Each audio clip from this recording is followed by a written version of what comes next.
play. And another foul on board. His third for setting a screen. Because of physical play, although Jordan Taylor just got caught with a moving screen. Pick and roll. And a foul, offensive foul coming up. Ken Valentine standing right there. Well, the season is upon us. Hello, everyone. Welcome to the Moving Screen Podcast. I'm Brendan Quinn of The Athletic here with Dylan Burkhart, Hoops. And there will be hoops this week, for real, at long last, sir.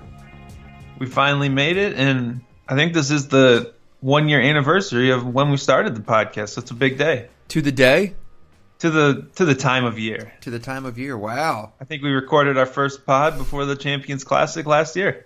Do you have fond memories of our year doing this, Dylan? It was an adventure. We need like Sarah McLachlan or something playing in the background here. Yeah, we'll just need to get a producer, and then maybe we can get right on that. You're the producer. Did I forget to tell you that? All right.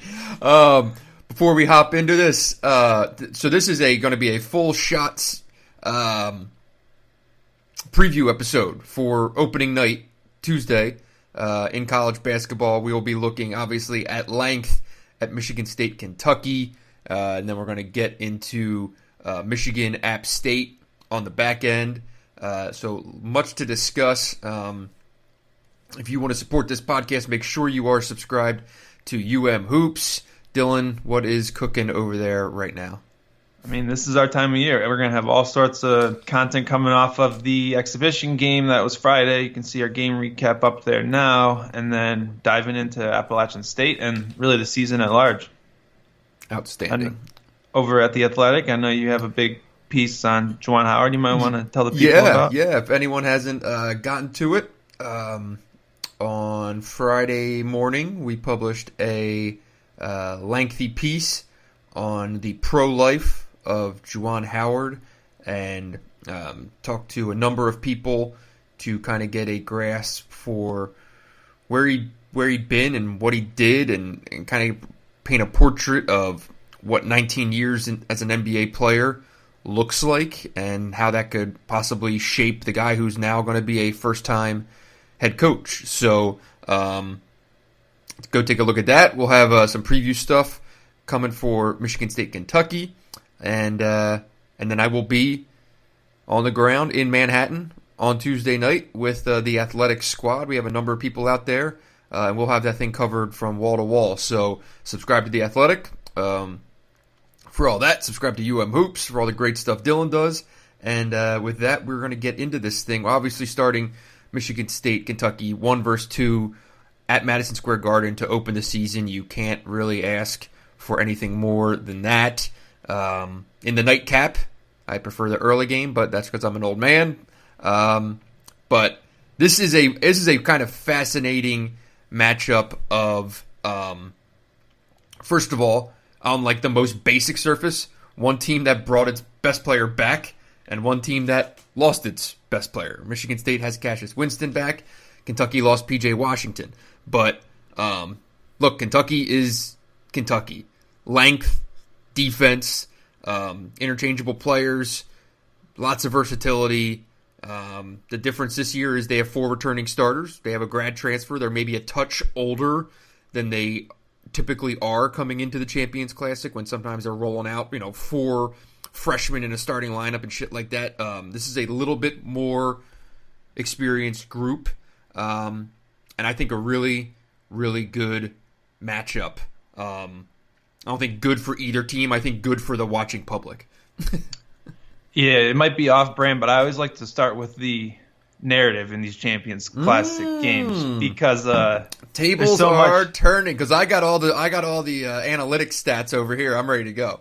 You got stats, you got roster minutes. You're going to tell me all this, but when you have this high profile of an event, there's just so much that goes into, in the grand scheme of things, this one game doesn't really mean all that much, right, for any of these teams. But it really kind of puts down a marker for this is where we are right now, early in the season, and you can kind of see what different coaches want to get out of it. If you remember last year, Kentucky got absolutely pasted by Duke. Yes. I think they gave up 118 points. Yes. So might have a little extra motivation, where at the same time, Michigan State wants to go and say, we're actually the number one team in the country. Here we are, right? And that is kind of where you have to start when you look at this game, just because of the stakes and what both teams are looking for to prove. And you're going from playing exhibition games against D2 teams, and all of a sudden, bright lights, everything changes, and you don't really know what you have in your team until you see how they play in this game, I would say. Yeah, and it can help kind of shape your early season mindset. There's definitely things like that. There is some carryover, I think, from what happens in this game for each individual team. Like Michigan State last year, if you look back at that Kansas game, looked completely out of sorts early on. Looked really strong in the second half. Josh Langford had one of his best halves of his career probably in that second half of that game, and they still fell short. And it was like, okay, there's some momentum, but still there are some things that I don't know how that's going to work out for this team. And you even saw that progress a little bit in non-conference when they went out to Vegas and lost that game at Louisville, blah, blah, blah. So, I would never say the game is, like, I've been asked this question. This question actually popped up in a live chat on The Athletic last week about, like... It's a nice plug. Yeah, about, how valuable are early season games on the resume and stuff like that. And I'm like, hey, man, when you look at the nitty-gritty sheet, whatever, like those numbers... There aren't little dates next to all of the game. Like the numbers are the numbers, well, and there are little dates next to the games, but no. But I'm saying when he says you're wins over top 10 teams, wins over top 25 teams. That's what I'm talking about. But it does list them out with the dates. Underneath it, you know what I mean, asshole. Like the grand picture of your resume, these games count just as much as any other. Yeah, and it's supposed to count the last 10 games and all that stuff anymore. Like these games, I think, are really important when you're talking about seeding at the end of the year. I think these games are important in terms of guys establishing themselves of early rotation spots. I mean, there's a lot that comes out of these things. Yeah, I think what we both like about college basketball is that these games are way more important to how a team is developing and setting that growth curve throughout the season than they are your actual resume. It's not like in college football where if you go and lose in Cowboy Stadium in the first game of the year, like you have a 10% chance to make the college football playoff. Right. These teams are not going to be worried about their resume for all intents and purposes based on this game, right? It helps. It's a big win. Maybe it could impact who's the number one overall seed at the end of the year. But we're talking about the top 4 teams in college basketball. It's a showcase. It's about where you are and then using that to kind of power your season moving forward. And that's what makes college basketball great in terms of being able to play a game like this. And totally. The stakes aren't so high that it can impact the whole season, but it really sets where we are, right? Absolutely. Duke it's went out still and dominated last year, and that changed the entire narrative of the season. That's the kind of thing that it can do. It's still the premier event, regular season event in the game, and other coaches across the country will remain wildly bitter about that, which is one of the great underlying points of contention in college basketball is how much many coaches out there absolutely loathe this event. They think it's complete bullshit that it's only these 4 teams allowed to play it, but so it goes. When it's the top 4 teams in the preseason poll, maybe they're doing something right, putting it together. I don't disagree. I think it's a great idea, great event. So I'm looking forward to getting there. Let's get into the matchup itself, though. Do you have any starting point you want to jump off from here? We could go through like personnel a little bit. Just sure. I guess what kind of the matchups look like if you want. I think it starts in the backcourt where absolutely you have one of the best defensive point guards against the best offensive point guard in the country. And that's Ashton Hagens against Cassius Winston. And that's where you have to start. He's a kid who gets tons of steals. He's a good passer, kind of been a poor offensive player overall with his jump shot and turnovers. But he is going to make life hell on Cassius Winston. And I guess the only times you've really seen Winston struggle have been sometimes when he plays against one of those hyper athletic teams, right? Like what you think of maybe Illinois at times, right? So that is, I think, where you just have to start, and then the rest of the game will play out from there. Yeah, I'll be curious to kind of see what the level of pressure that's put on him.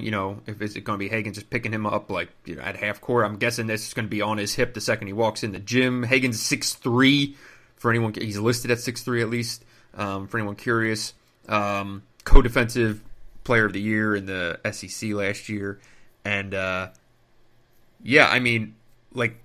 Cassius Winston's level of play is probably the number one factor in the entirety of this game, I would say.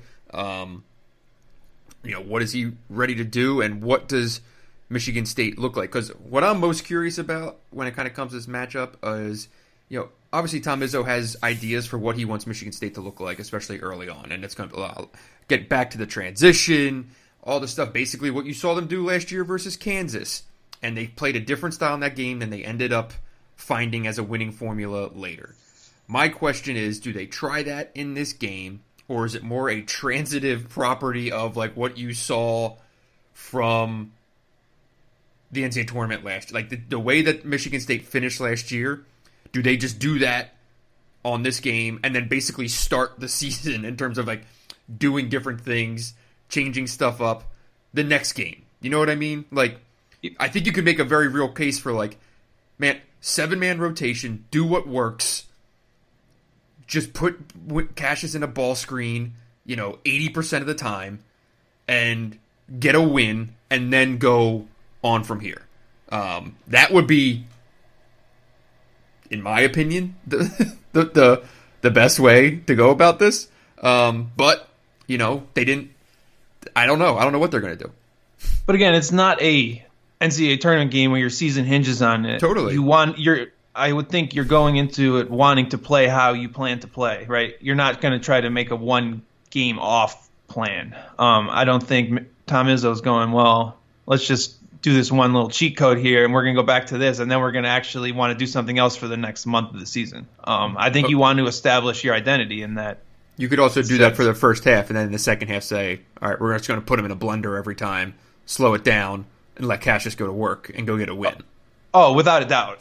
If the first 10 minutes of the game go poorly, you have a fallback option to say, all right, this is the Cassius Winston offense. And it's hard because I think that should be the offense regardless. And you're going to see a lot of that. I wrote down in my notes. I just don't know how much you want to be all right, everyone wants to see, what Aaron Henry's growth is and, let's throw him in some ball screens. Well, I mean, he's playing against Khalil Whitney, who's a 6'6", 210-pound, strong as a ox, can defend multiple positions, elite defensive guy.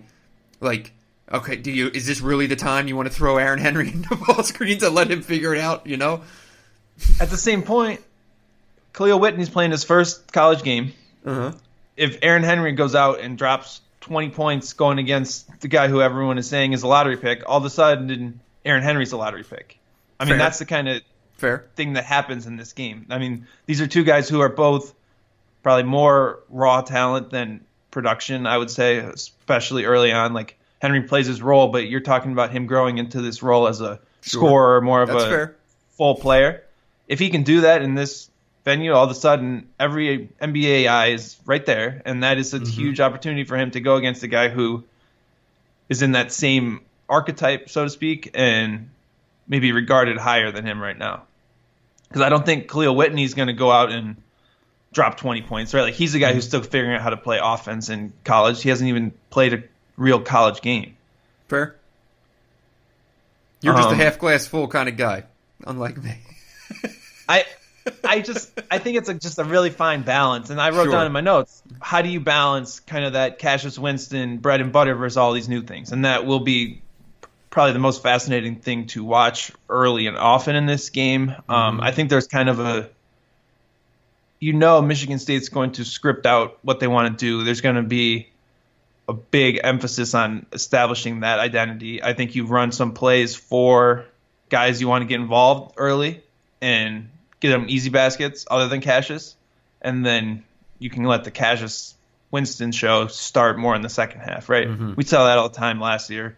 Winston kind of stirs the pot, so to speak, in the first half. Then the second half, he has to take over. Right. Yeah, I mean, and that I have to think, that's probably part of the script too. Is last 10 minutes, at least last 10 minutes of the game. It's get on your horse. Cassius Winston, Xavier Tillman, ball screen is a pretty good closing offense to have strong at this point in the season, right? Because those guys are just so well established. Probably the most question marks in this game are around the front court players. Nick Richards was expected to start for Kentucky, and he's been battling a ankle injury. I think he's day-to-day, and his foot was in a boot in their last scrimmage. Put that dog in a boot. So Richards being out potentially, he's, I guess, day-to-day. His injury has put a lot of extra pressure on Kentucky's front court, which is not particularly proven. E.J. Montgomery is a guy who was a 5-star prospect, has not really played like one. No. That's the risk when you have 5-star sophomores. They are probably disappointing in some regard. A lot of questions about him in the preseason. And you'll also look but even to, still, elite.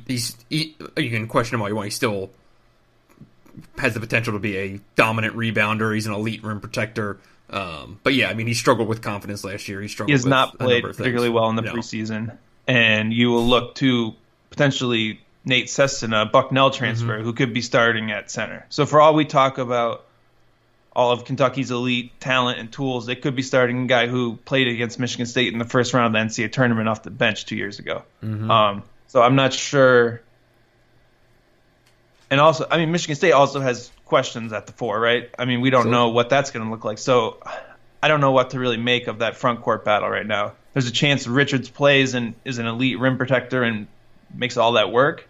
Or there's a chance that Kentucky's kind of a mess in the front court and Tillman could really eat off of ball screens and all of that action, right?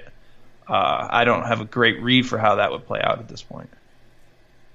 No, I mean, I think there is going to be a lot of kind of that downhill stuff for Tillman. I think this is a game where you want him getting the ball down, with a head of steam going toward the basket, drawing fouls, putting Kentucky in uncomfortable spots. They are, with their length and versatility on the wings and out top, like they're such a difficult defensive matchup. Just in terms of finding looks and what is Aaron Henry as a shooter right now is probably still one of the biggest questions, or is he just still just needs to kind of get all of his offense by just going toward the basket.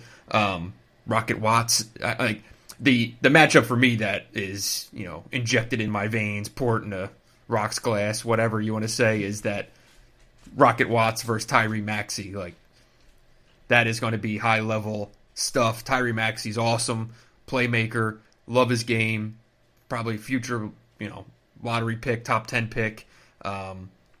Just a big time player. And the thing that's interesting about it to me is Maxey had that high profile. Like, Rocket Watts knows damn well who Tyree Maxey is, and probably vice versa, but Tyree Maxey is much more hyped up, was much more highly ranked, is much more on NBA radars than Rocket Watts is. So this is the game where Rocket Watts is probably thinking, I'm going in, I'm going to go give it to Tyree Maxey, and I'm going to become an NBA prospect, and they'll be talking about me coming out of this game. I have no doubt about that mindset for that guy. So those two going at it, I think is going to be fascinating. I also think when it comes to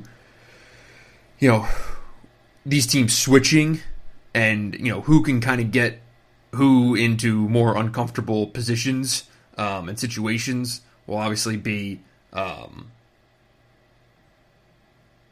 probably a huge difference maker in this game. And everyone knows what everyone does in this too. But these teams know Kentucky's still pin down, post up, blah blah blah. And then I don't know. I think end of the day, it's probably who makes threes, right? I don't know. I think you'll see a lot of spread ball screen from Kentucky, and I think Maxey's the guy who, if you want to talk about this Kentucky team's ceiling, I think he's the far better guard. Like, he's the guy who can make this team a great team. It's just a complete wild card for a guy like that, what he's going to do in his first game. There's a chance he goes out and dominates. He's that good. He's really more of a complete scorer at the guard spot than Haggins, who's more of a defensive guy, right? So I don't know that you can really count on Maxey to carry the team, but if Kentucky wins this game, I think Maxey has a great game and really plays well getting downhill and making stuff happen in the half court. As far as shooting, that's a huge red flag for this Kentucky team right now. Yeah. They lost P.J. Washington and Tyler Hero from last year's team. They don't have proven shooters on the wings, and that is just – I mean, it's three-point shooting so random to begin with in the sense of any given game, and you just don't know what to expect from them. I think it's more about getting downhill and hoping that you hit some shots. Yeah, their two best shooters are probably coming off their bench. Emmanuel Quickly, who's probably a known name by now. But even he only made 34% of his threes last year. He's a guy who could – maybe this is a breakout. Kentucky's been talking about him as a breakout guy this year, and I don't know if that's a matter of more injecting confidence into him or if they actually expect him to be a breakout guy this year. But, maybe he's a dude who could come in and make 4 threes and be the difference. The freshman, the 6'6" kid, Johnny, how do you pronounce his last name? Great. Just throw me under the bus there. Right. I don't know. Juzang? I don't know. Juzang. That sounds right to me. But he's a shooter. He can put it on the deck, but he's also at least billed as a shooter. Could he be someone who knocks him down? Maybe. But you're right. I mean, the biggest – I feel like the biggest plus for one and minus for other is Cassius Winston's three-point shooting versus all of Kentucky's three-point shooting. Yeah, but I think you look at who Cassius is passing the ball to. Is Rocket Watts going to hit multiple threes? Is Aaron Henry? I mean, there's the same – is Thomas Kithier? If that's the starting lineup, you're asking – is Xavier Tillman? Right, those are the same questions. But I also think there's going to be times that you see Rocket with the ball in his hands and you're going to see Cassius moving off of screens to get open threes. I love playing Cassius off the ball for the first 40% of every possession in your initial action because I think that makes him way harder to guard and gets him open shots where he's elite. I think that's a great look that we'll see a lot of from Michigan State this year. Kentucky does have some bigs who can kind of shoot it. Sestina can hit threes, which is a nice tool. I think he's supposedly played really well in the preseason, and kind of the Kentucky take seems to be, thank God we got him because our front court would be a complete disaster without him. Keon Brooks is another guy who we haven't even talked about, who's another 5-star freshman, more of a 18-foot jumper, face-up combo forward guy, but super long, talented. He's a guy that you put at the 4 and can kind of probably become more switchable, can be a little more versatile against Michigan State, I'd say. Yeah, I mean, Keon is a guy that I know you've probably seen a lot. I've seen him a lot. Kind of a weird in-between player. He gets a lot of, for lack of a better term, kind of like junk shots. He's always in kind of weird, contorted positions in between bodies. He'll, offensive rebound his own miss, put that back in. He draws contact. He's a really physical, strong player, 6'7". That could be an interesting matchup. If he comes in and say Michigan State has a Kithier at the 4, Kithier would be longer, but I feel like Keon would have a huge advantage in terms of quickness, strength, and maybe kind of just that general athletic ability to get up over around a guy like that. I'm really curious. I didn't mean to distract what you were saying next. No, but how much Aaron Henry do you see at the 4? And a lot of that has to do with what is Kyle Arn's situation. So, because there could be times in this game where you think Michigan State might look a lot better with Henry at the 4, but then you're still going against all that length and all that size around the court for Kentucky. Yeah, Henry's the perfect matchup for Whitney at the 3. Right. But if you go with Keon Brooks at the 4, then you all of a sudden, we want to put Henry there. I don't know. Michigan State has a lot of guys who project to maybe guard a guy like that, like Malik Hall, but we just don't know how ready he is for that opening day. How much do you think we see Michigan State's bench in this game? Like, who's trusted in the first half? How deep do you go? What do you expect? I would think in the first half you kind of see maybe a couple minutes for Foster Lawyer, a couple minutes for a Marcus Bingham, in terms of like your kind of like deeper bench guys. But then maybe like 5 minutes for like a Malik Hall. I'm talking about in the first half, because in the second half I think it's going to, as long as it's a tight game, if it's a blowout, all this shit goes out the window. But if it's a tight game, I think you'll see that, basically a tight 6 or 7 man down the stretch. But in the first half, I would imagine, and again, Arns is the question mark here. If he's playing, he's playing 20 minutes. For sure.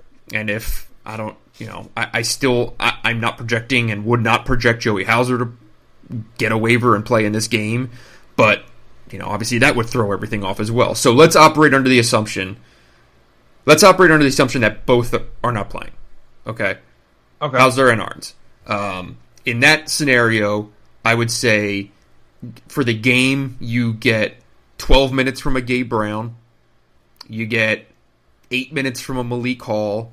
I don't see Julius Marble giving you much without there being foul trouble. I think Bingham gets a run because you need to see how he reacts. But I'll put him at a couple minutes. I'll put Foster at a couple minutes. I'll put Malik Hall at 6 minutes. And then a heavy load for everyone else. What do you think? Yeah, that sounds right to me. I'm curious, like Bingham versus E.J. Montgomery is kind of a funny matchup. It's two guys who everyone's screaming that they should be better. You can see like playing them against each other because neither player is really gonna probably dominate, right? Like you would feel safe kind of stealing those minutes there. It's a good place to probably start with Bingham. I don't know how much you can play Foster Lawyer in this game, but again, I guess that's a good test for him to kind of see how far he's come along, because Kentucky's just going to be jet quick in the backcourt, and that can cause him some issues. For me, this comes down to Kentucky has more talented pieces, like if you're going in terms of overall depth, but Michigan State has the sort of the winning recipe, the program discipline, and we know a way that Michigan State can play that's really, really hard to guard, proven, and can win the game, right? Like that's what I keep coming back to, is what's Kentucky going to in crunch time? Mm-hmm. I have no idea. I don't know if Kentucky has any idea, whereas you know exactly what you're going to get late in the game from Michigan State, and that is a big advantage to have in game one. Yeah, I mean, I think for Kentucky it'll be a lot of what you saw from last year's team. I mean, it's a different team, obviously, and they do lose Hero and Washington and whatnot, but last year it was defense, rebounding, and foul shooting, drawing fouls and getting to the line. If the refs have a loose whistle, which they tend to, especially early in the season, Kentucky's going to look to get to the foul line 30 times in this game. So down the stretch, it's going to be, yes, Higgins is kind of limited offensively, but he's a good driver. Like, he can put the ball on the deck and go and draw fouls, and he's going to try to do that. He'll try to get to the line. Maxey is a guy who will just be, I think, put him out there into almost ISO situations and just let a playmaker make plays. And again, this will be a huge test for this, Rocket Watts as best perimeter defender on Michigan State narrative that's kind of come out of Tom Izzo's own mouth. Yeah, I mean, they're going to need him to defend. I don't know. Like, you don't want to put Cassius on an island. No.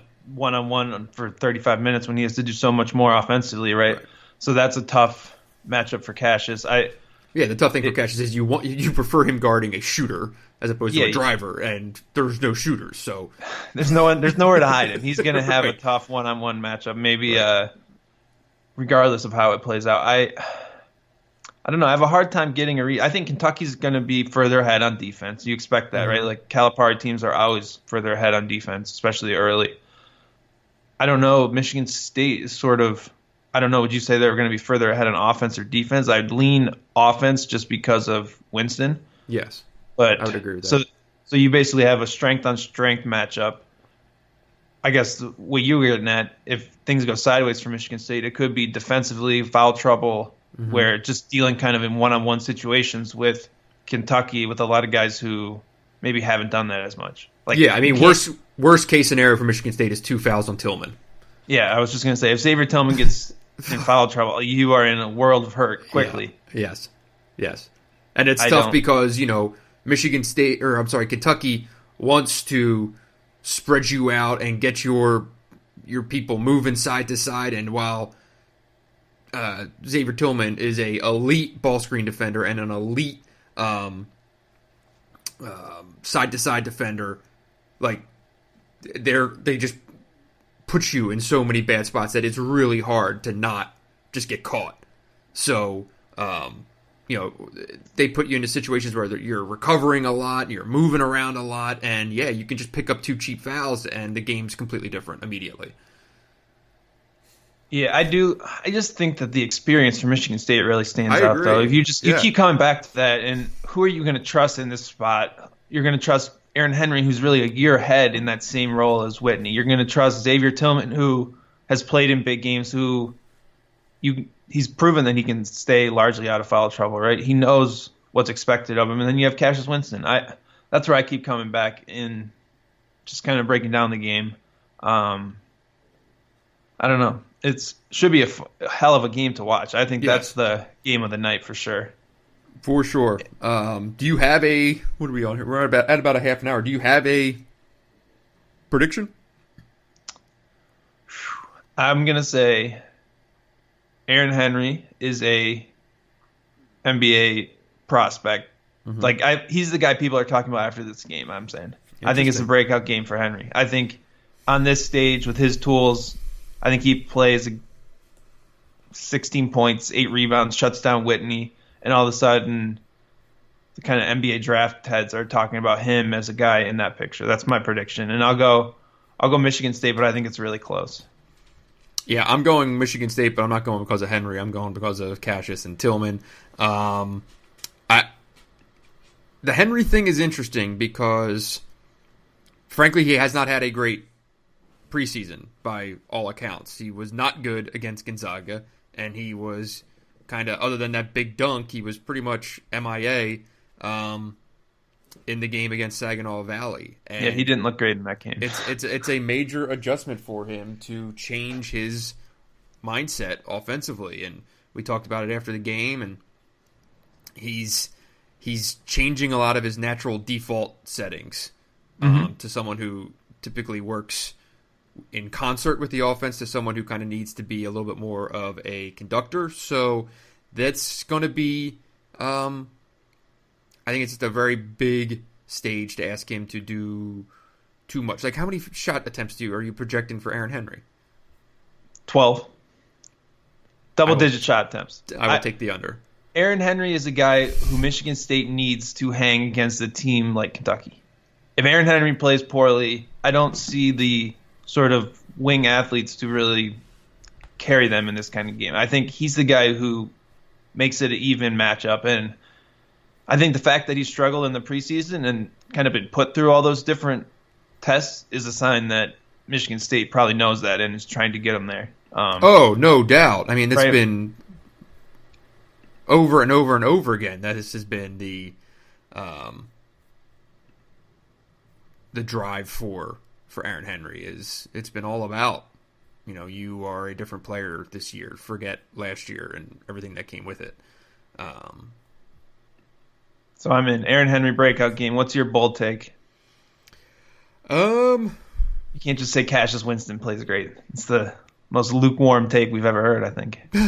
Well, I mean, I think Kentucky's going to need some time to be really, really good, and I think Michigan State's just better at this time of year. Like I said, at the end of the day, they have the go-to option that I don't think Kentucky has, and it's, Cassius can really make other guys on the floor better, and I'm not sure if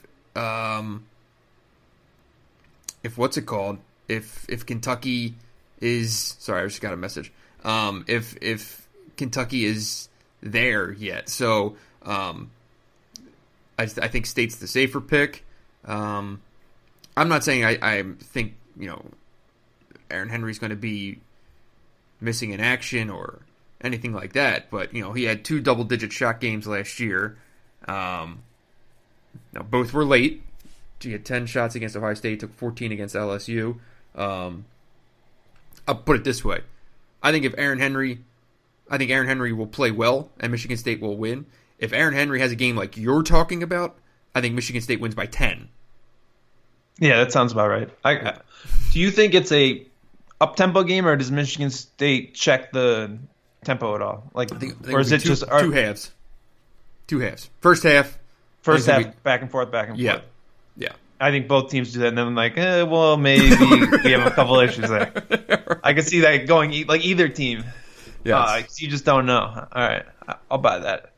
Any other final takes on this game? Should we get into a little Michigan's opener? Who are you taking in Duke, Kentucky? Or Duke, Kansas, sorry. I'm taking Kansas. Easily with the points. Likewise. Okay. All right, let's hop into... We're going to talk a little bit about Michigan's exhibition win over... Who did they play? Saginaw Valley State. Saginaw Valley. I'm sorry, I said Michigan State played Saginaw Valley. They played Albion. I'm getting my... You're getting and that you were saying when you were up there that they were at the Chrysler Center. You're just losing your mind a little bit here. Got to focus. Let's get it back together. I know it's early. That's not a doubt. All right. So Michigan, Saginaw Valley State, the other day was, I thought, relatively underwhelming. Yeah, I think it was a good view of what Michigan wants to do. I mean, we saw a 77 possession game. I think it would have been the 3rd fastest game Michigan ever played in the Ken Pom era if it was a actual game. Of course, it was not, and it was against a Division II team who wasn't particularly good. So take from that what you will. But Michigan did push early, often, all the time, makes, misses, etc. I don't know that Michigan's transition offense looked particularly efficient or effective. Juwan Howard was upset with a lot of one-pass possessions where they just kind of rushed into a shot. So that's something to watch for, but that was probably where I would start as far as takeaways from Friday. Yeah, I would agree. The thing about Michigan getting out and going a little bit and trying to pick up more faster, easier baskets is, I still think you have guys who it's going to take a minute to maybe get a little level of comfort in doing so. You saw a lot of guys get the ball out in the middle of the court and look like they were kind of rushing to do everything or going fast to go nowhere, dribble it off their leg, pass it to a guy who's not looking. There were a number of unforced turnovers, just trying to get the ball end to end. So that's all an adjustment that'll come with time. But the thing is, like, I'll be curious for your take on this. When I look personnel-wise at Michigan, I'm not sure how much that matches up with that right now. Yeah, I think Isaiah Livers, you have a great finisher. I think any sort of transition 3 or dunk for Livers is a good possession. I think John Teskey kind of gets lost in the wash when you're playing up-tempo. I definitely think he's probably hurt the most by the whole transition, at least from what we saw so far.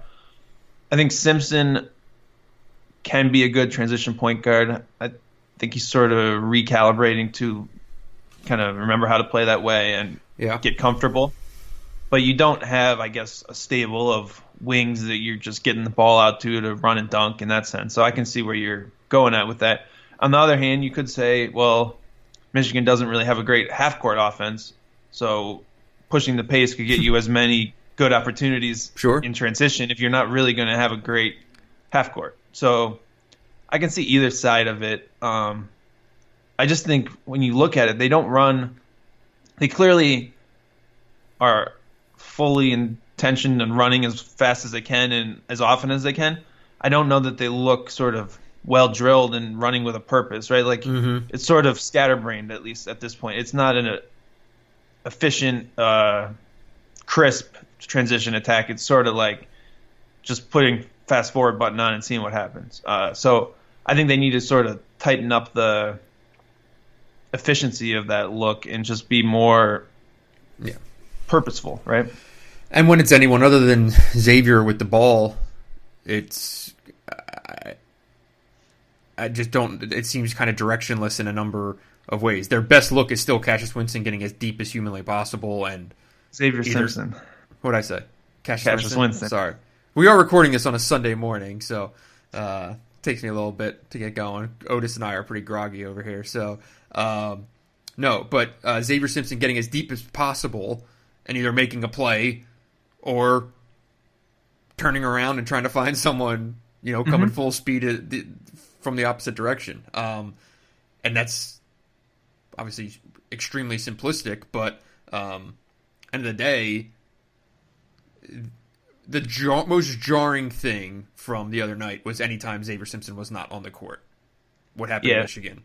All of Michigan's worst stretches were when Simpson went to the bench, and it's not surprising. It's like people are like, you could have told us that in March. He played just about every minute of last year for a reason. I think that Eli Brooks had a pretty good game. He did about everything you can do without hitting shots.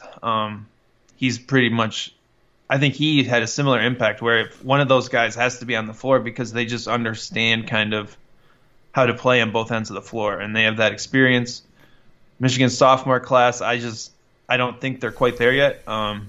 They all had some different moments. I think they all have too many empty possessions, empty moments right now also to really trust them. And they're going to need to play, and they're going to need to contribute. So there's going to be some growing pains there, I think, early in the year. There's going to be a lot of growing pains. When you talk about putting guys like the Julius and Johns out there in any just sort of spot, it's going to be one of those really good moment, really bad moment, really good moment, really bad moment. And probably one of the biggest questions for this team is when do those guys kind of find any level of normalcy, confidence? Because what was clear the other night, I thought, was that Juwan's going to let those dudes. He's going to let you play. It's not. Yeah, everyone has a green light to shoot. It's not going to be Brandon Johns dribbles it off his foot, looks to the bench, and sees a body hopping up to go get him every single time. There was a moment, I think, where he did something, he was some kind of blunder the other night, and looked at the bench and realized he wasn't coming out and went down floor, but it was that instinct was definitely still there. So, It's a good question. That's a good thing you bring up on that sophomore class. The Julius, Nunez, Johns. Like, what do they get from that group for the year? Is I have like zero idea.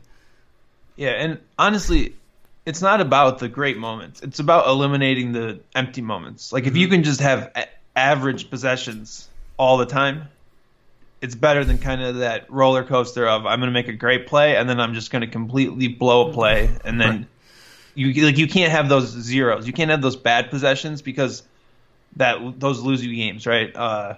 And I think right now that group is still trying to find that, and obviously it's going to come with game reps. They didn't get a lot of game reps last year, but without Franz Wagner, there's just a huge hole at the wing for Michigan, and they're looking for.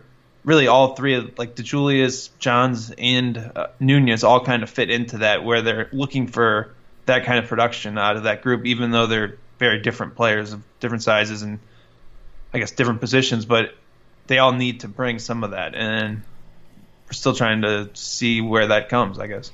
I thought Howard made a really interesting point where he was talking about their shot selection in the first half. They took 18 threes in the first half. And I'm not saying that's too many. I think, shoot them. If you're open, shoot them, right? But his point was there were a number of situations where if they made an extra pass, there was a guy who was more open. And I feel like that is going to be one of those fascinating balances that plays out in terms of these guys getting comfortable in a new world. Because right now, I feel like they're trying to drill themselves with this new instinct of we're more free. we're getting up shots, we're playing this way, let's go, shoot them if you got them, blah, blah, blah. But still, like, you need to marry both of those ideas of what was and what is, where you always made the extra pass with Beeline, maybe even sometimes to a fault, where you'd have guys pass up open looks, just because they were so used to just keep moving the ball. In this current state, it's kind of this weird middle ground of those two would be your ideal, is the way I'm reading it. Yeah, and really it comes down to kind of a feel for playing basketball on offense, right? And knowing that extra pass. It's not like these guys were, especially the sophomores, just because we'll stick with them, when they got in the game last year, they didn't show an incredible feel, and they weren't making the extra pass last year. Like, Beeline was frustrated with last year's team's overall passing ability too, right? So that it's not really a new thing for this group. Yeah. It's just if you accelerate it, it can create more opportunities where you miss more extra passes. Michigan did get to the free throw line a lot. That's going to be an emphasis, I think. And they did shoot a lot of threes, shot over half of their shot attempts from three-point range, which was they didn't shoot particularly well from three. So that's going to be something to track early in the year as well. Yeah. What did you think of the Simpson to Julius look? I mean, they even played Simpson, Eli, and DeJulius at the same time for stretches. It's awkward in the sense of who's going to guard a wing, but DeJulius for me just needs to. He needs to prove that he's something without his shot, right? He brings Michigan something by being able to create his own jump shot and give an outlet, but we saw on Friday, if he's not making that shot, he didn't register an assist. He's not like making plays for his teammates. And Eli Brooks was just the opposite, where he was on the court at the 2, shot poorly, but passed the ball, grabbed rebounds, moved it, right? Like, that's what you need if you're going to be a rotation guy at that size who mostly just shoots jump shots. I did think that Julius had a great take to the rim late in the game, which I think you want to see more of from him, because he just right now defaults to that step back. Yeah, it's just so Michigan's idea of the 2 point guard look is just so odd, because typically when you're running, a 2 point guard look like that, like ideally both can shoot so that you can work either one off the ball. Like, you don't have to go, you can kind of get that defense a little bit off kilter by giving them one look one time, one look the next time. But with Michigan, you just get no value with Xavier off the ball.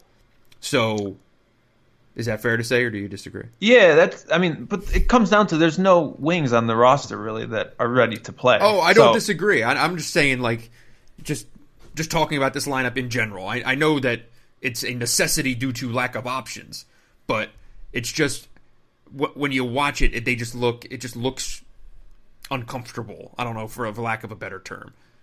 Yeah, I mean, I think you'd have those same. Like, I think part of it is DeJulius is not really a point guard. He's point guard size, but he's a shooting guard. He shoots. He doesn't distribute the ball right now, and that makes it hard as well.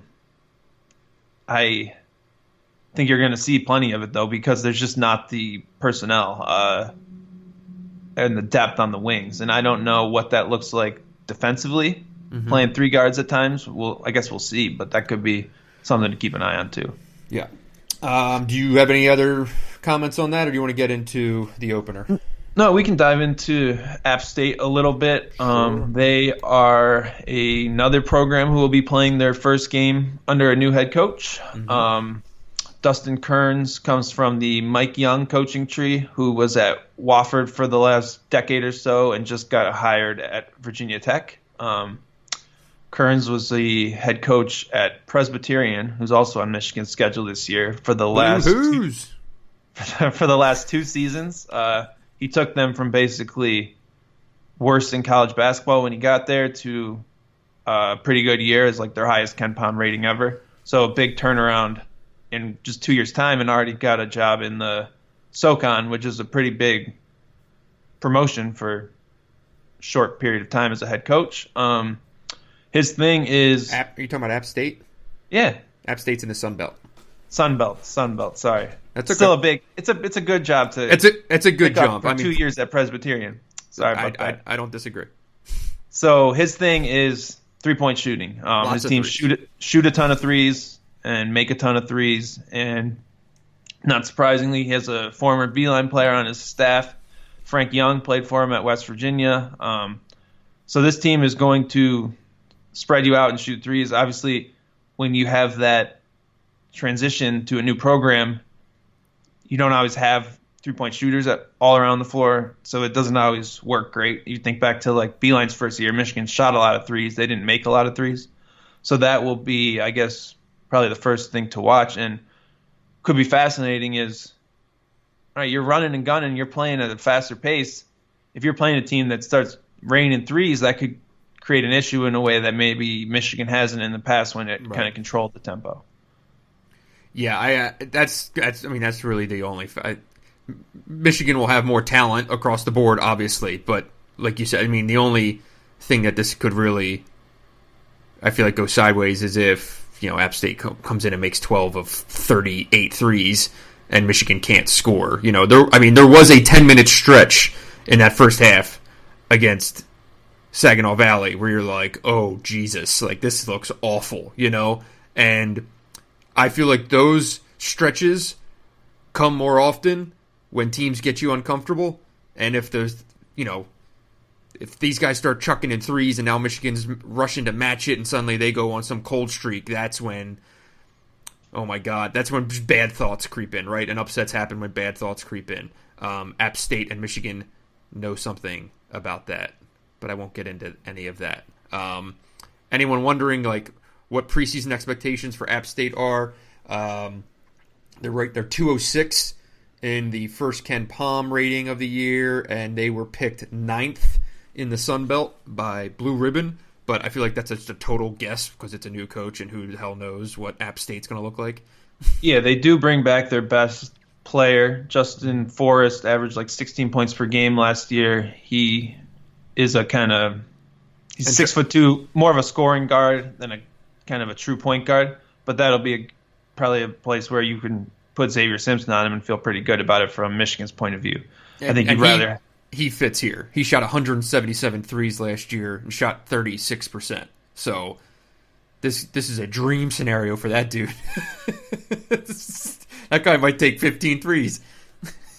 Yeah, so, and I guess I'll be fascinated to see how well Michigan takes away the three-point line. You think back to last year's defense.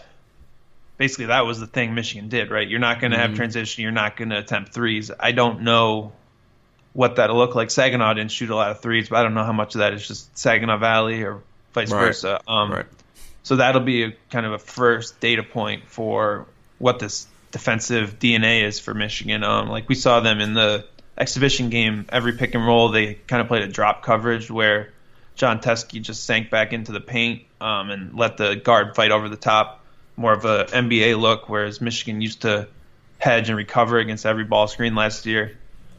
That is something that could give up more jump shots. Ideally, you're giving up 18-footers in that case, but something to keep an eye on as far as a spread pick-and-roll team that I think we'll see a lot of from App State. Yeah. All right. Do you have anything else on this game?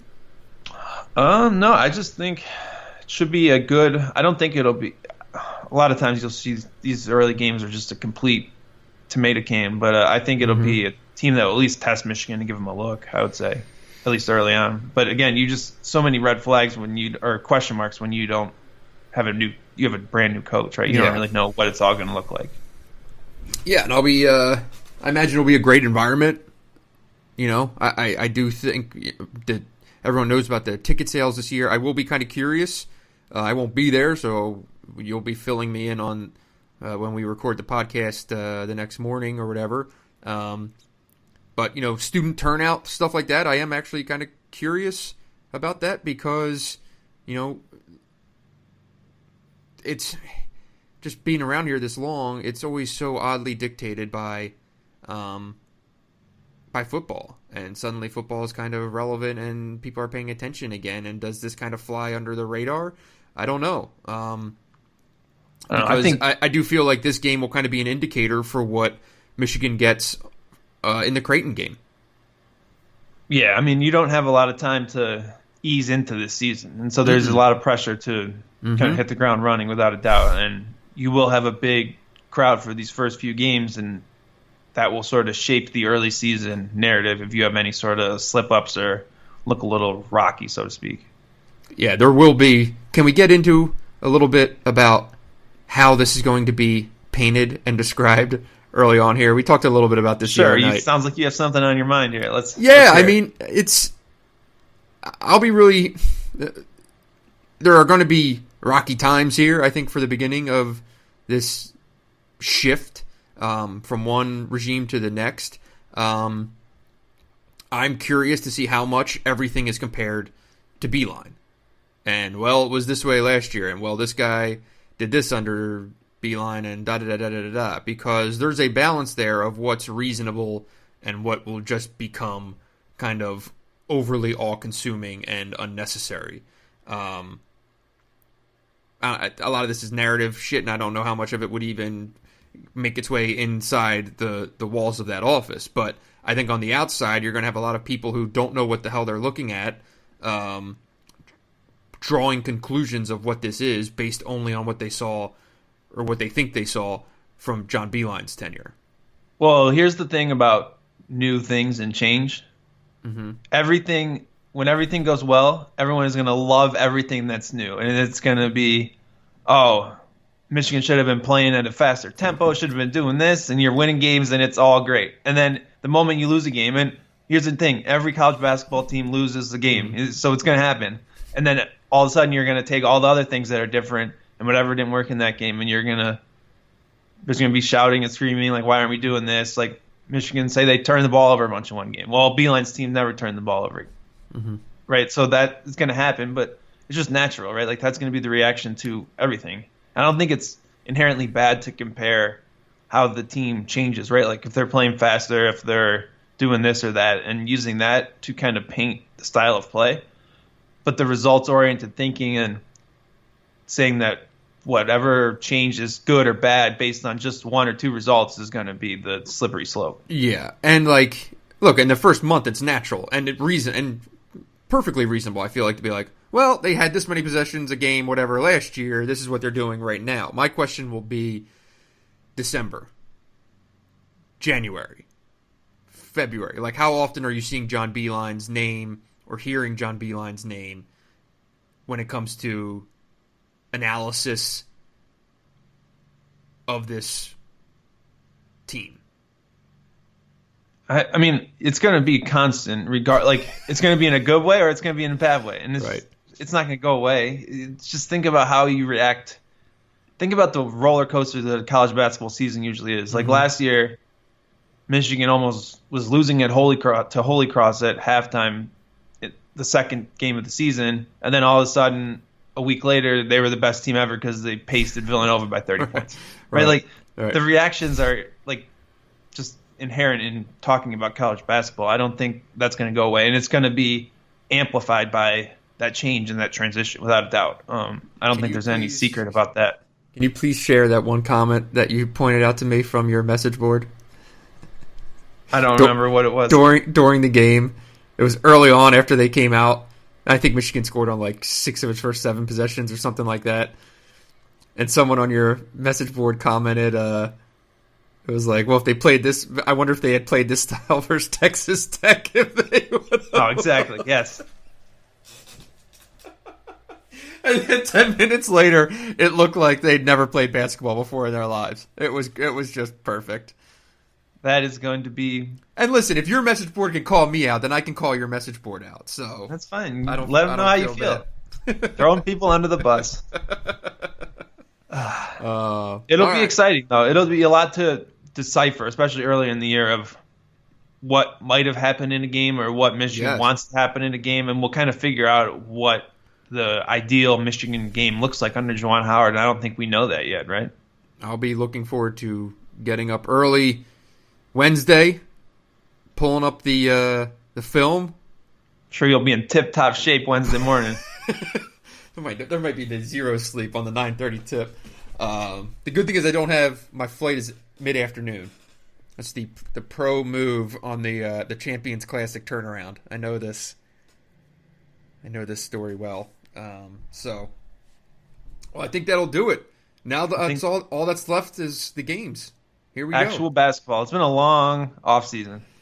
It's been a very strange offseason in a number of ways. It'll be good to write a story not from a golf course, too. So I'm looking forward to that. And that'll do it. We appreciate everyone sticking around for the offseason.